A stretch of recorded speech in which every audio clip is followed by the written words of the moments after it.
Welcome to Simply Sleepy. It's time to let the day go, to put your worries in a little box and set it gently aside. Feel the weight of your blanket pulling you deeper into the bed. Let your breathing slow.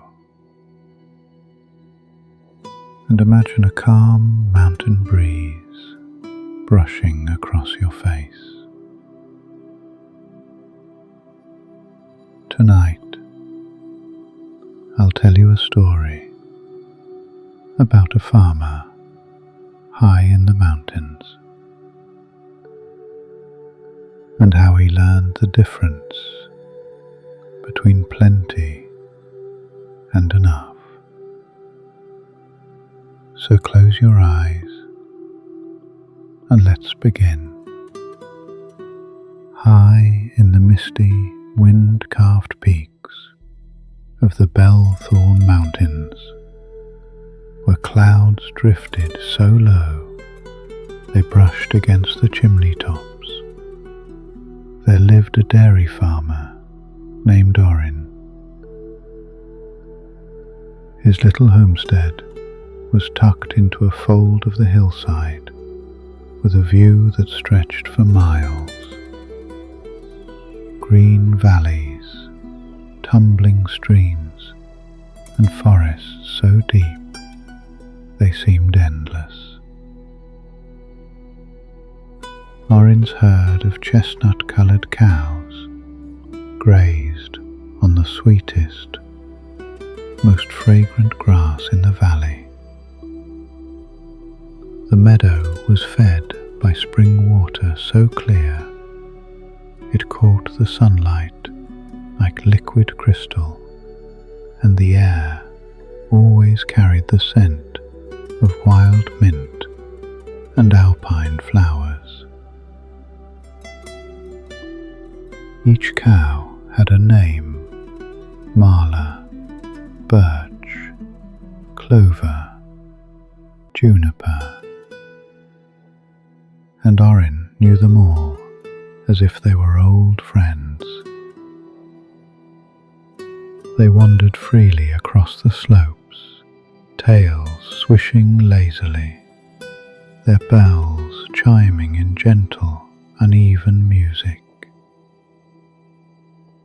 Their milk was rich and golden, so thick with cream that when it was left overnight, a velvety layer would rise to the top, perfect for churning into butter or folding into soft rounds of cheese. People said it had a taste like summer itself, warm and sweet, with a hint of the mountain herbs the cows grazed upon. For years, Orin had been content.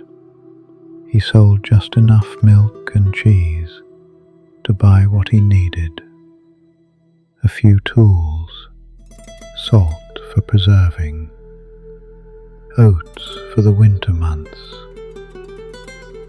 The rest of his time was spent tending to his cows, mending fences, and chatting with the occasional traveller who passed his door. If a wanderer was hungry, Orin never turned them away. A cup of fresh milk, a wedge of cheese, and a smile were given freely. But one unusual summer, the mountain's mood shifted. The snow melted early, rushing away in sparkling streams that sang through the valleys. The meadows grew thick and lush, a green so vibrant it almost glowed.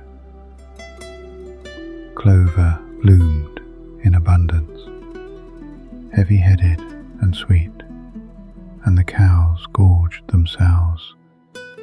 coats shone like polished chestnut wood. The milk came in faster than Orin could churn or sell, twice as much, sometimes more.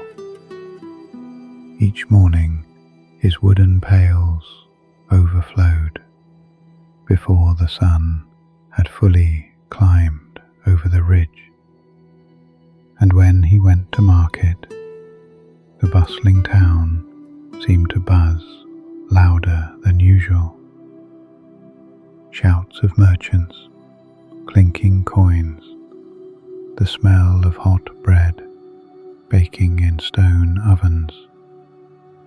It was a place bursting with appetite, and Orin felt the pull.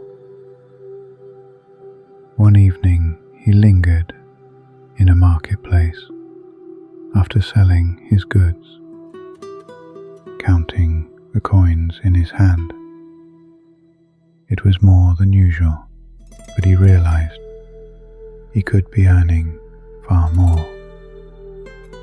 That thought sat in him like a seed, and over the next weeks it began to sprout. Across the ridge, his neighbour Sela tended her land quietly. Her goats were as nimble as dancers, their coats white and clean as fresh snowfall. Her cheese, oh, her cheese was a masterpiece, scented with rosemary and thyme she grew herself. Travellers often said it tasted like it had been made in the heart of a summer garden.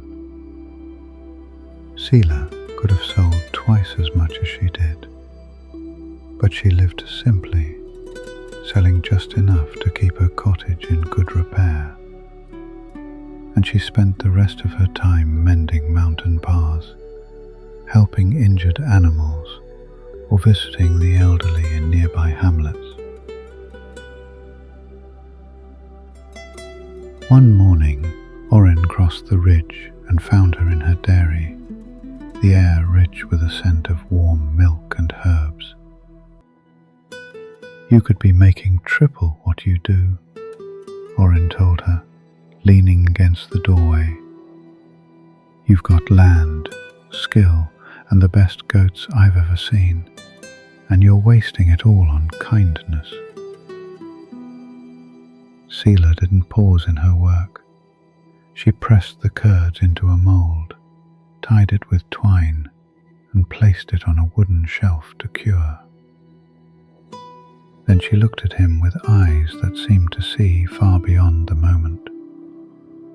"Enough is plenty," she said softly, and there was no judgment in her tone, only truth. But Orin didn't understand, not yet. That autumn, he acted on the idea that had taken root in his mind.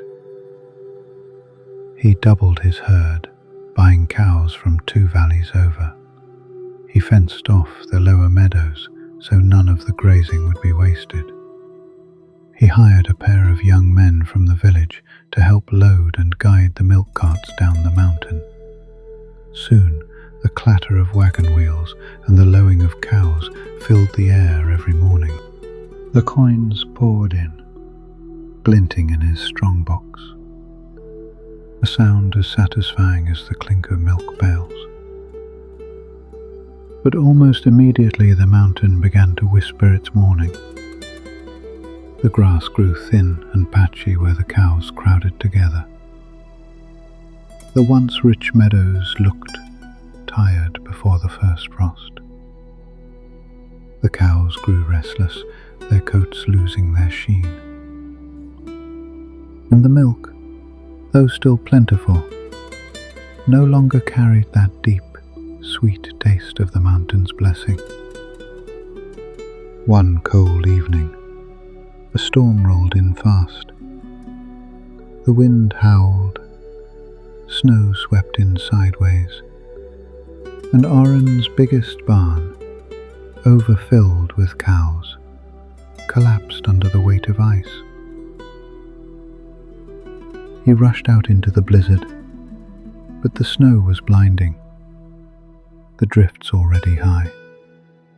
And then, through the white haze, a lantern appeared.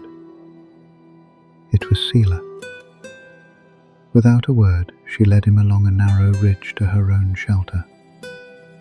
Inside, her goats were curled up by a crackling fire. She handed Orin a cup of warm milk. For the first time in months, it tasted of sweetness again.